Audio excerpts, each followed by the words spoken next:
Hi, and welcome to this special edition of The Right Stuff. I'm the Queen, Parker J. Thank you so much for joining me. Now, dear listener, you know that I have been showcasing A Time for Everything, a speculative fiction anthology that is inspired by Ecclesiastes 3. And with me today, I have another author. Her name is Kaylena Radcliff. She is the author of the story in this wonderful collection called A Time to Embrace. But you've never read a story like this. I can't wait to tell you about it. Kaylena, thank you so much for being with me today. Thank you so much for having me. It's a pleasure to be here. Now, Kaylena, you and I are just new buddies that have met. So I want our listeners to get an opportunity to know more about you. So go ahead and tell us a little bit about yourself. Sure thing. So I am an author. I've written a couple of different things so far. My main series is called The Elmness Chronicles. It's a young adult dystopian fantasy.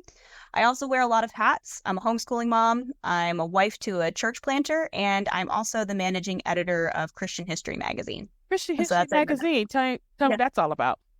So Christian History Magazine is a quarterly publication. We put out different magazines on topics of church history. So usually each magazine is topical, and we cover everything from the early church to the modern era. Oh, that sounds like fun. Can people subscribe to this, or do you have to pay? How do they get more information about it? So it's a unique sort of setup. We actually are operate on a donation basis only. So you can sign up for a year for the print publication for free. You just go to christianhistorymagazine.org and you'll be able to sign up there.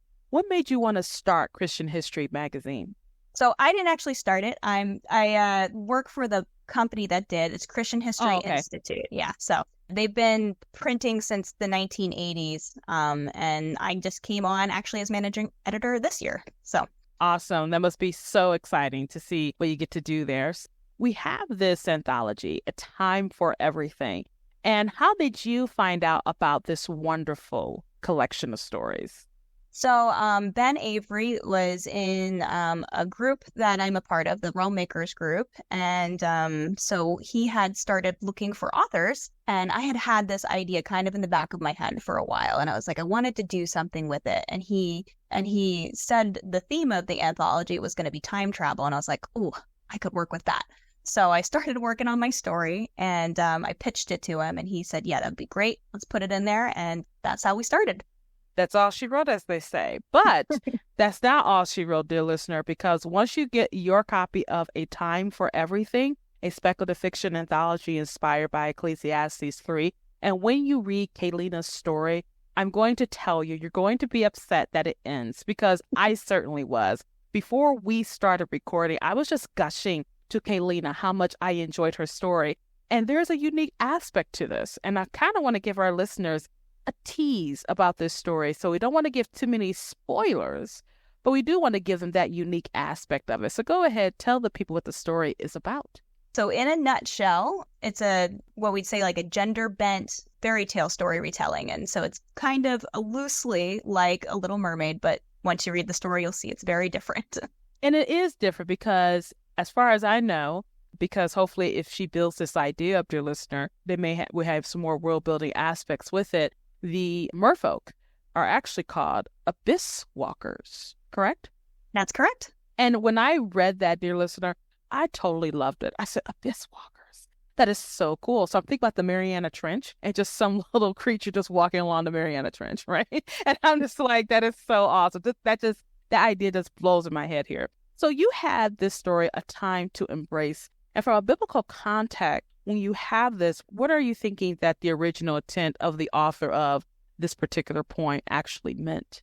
I know that there's different sort of interpretations of that. I think a time to embrace is typically has a very intimate, almost sexual connotation in the original Hebrew is what I understand. There's a time for that intimacy, a time for that on earth where we do embrace, and then the companion is a time to refrain from embracing, and there is a time where that can't happen anymore. So I kind of took that idea and wanted to explore intimacy. I wanted to explore intimacy beyond physical, but also what does it look like on a metaphysical level, I guess you would say. And so that's kind of the inspiration I took from the verse. Now that you say that, I can actually see what you mean.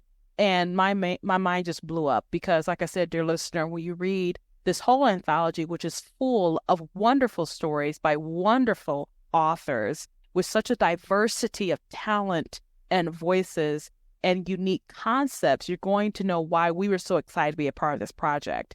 Now, did you get the same, oh my gosh, I'm so excited to be here, especially when you got to know some of the other authors and see the type of work they're going to bring to this collection? Oh my goodness, absolutely. I haven't had a chance to read through the whole anthology, but the stories that I have had a chance to look at and read, it's just high caliber writing. It's quality writing, and I'm excited to learn more about these stories and these authors. And it's a good crowd to read from. I was telling the listeners on another episode where we were talking to some of the other authors, I think it's almost better to get the paperback because this is a massive tome. It's like 500 pages. Mm-hmm. But these 500 pages of 28 stories, 29 authors are taking you to so many different realms. Now, the thing I like about this story, too, is when Ben gave us the parameters of the story, he said it had to have a time travel element. But you actually did something different with your time travel element. And it's not much of a spoiler, I don't think, if you wanted to tell the listeners what that time travel element was. Oh, certainly. So my story would definitely fall more like fantasy. So what I ended up introducing was not exactly time travel, but it's time manipulation. So the character has the ability to manipulate time, and that means slowing it, or maybe it doesn't do it in the story, but maybe speeding it up. So there's some different aspects that I wanted to explore there. Now, one thing that Kaylena does extremely well is paint very vivid word pictures. And as I was reading it, I told her before we started recording again that I was in this world and I wanted to stay. Now, mind you, I couldn't stay in real life because, there's a lot of features that would happen. Like I drown if I stay too long, but if I was in her world. But she made this story so evocative and tactile, and the texture of it is so robust that when you finish the story, you're like, oh my gosh, I want more. So I got to ask you, Kaylena, are we going to get more of this story? My hope is that I will be able to expand this into a full novel. I feel like the world has a lot of directions to go. It's a big world already on just that small story. So I'm like, I can't leave it there. I got to make it bigger. And I'm so glad you said that. I cannot wait once you make this bigger and really get your world building and whatever you're going to do with the story together. I can't wait to read it. Very excited for you. But Kaylena, if people want to get in contact with you, where can they find you online? So I am on major social media, all with the handle at Kaylena Radcliff. So that would be Twitter, Instagram, and Facebook. You can find me. I also have a website / blog. That's KaylenaRadcliff.com. And if you want to just find where my stuff is for sale, that's www.books.KaylenaRadcliff.com. Kaylena, thank you so much for being with me on this short episode of the show, dear listener. I just wanted to get all the authors together and just give you a taste of this anthology and encourage you to pick up your copy of A Time for Everything. Kaylena, thank you for being with me. Dear listener, we'll see you again next time. God bless.